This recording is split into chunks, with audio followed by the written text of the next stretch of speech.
पोट साफ होण्याचे 11 उपाय. 1. जेवणानंतर पपई खा. सकाळी पोट साफ होईल.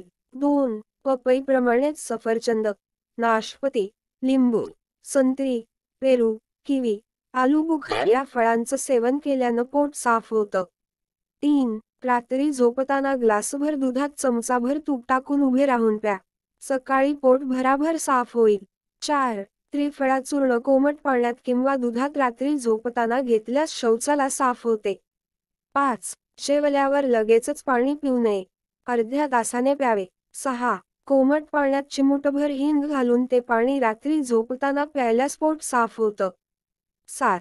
रात्री झोपताना अर्धा चमच छोटा चमचा ओवा पावडर कोमट पाण्यात टाकून घ्या. 8. इसबगोल 1 चमच वाटीभर कोमट दुधात रात्री झोपताना घेणे. 9. सकाळी उठल्यावर पोटभर पाणी प्या.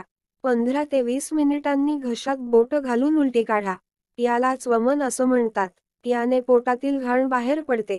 लहान मुलांवर वमन क्रिया करू नका. 10. ताडासन, तिर्यक ताडासन, पश्चिमोत्तानासन, बंधासन, कटिचक्रासन, त्रिकोणासन ही आसनं केल्याने पोट साफ होते. 11. पोट साफ न झाल्याने हळूहळू पित्त, गॅसेस, ढेकर, जळजळ अशा समस्या उद्भवतात.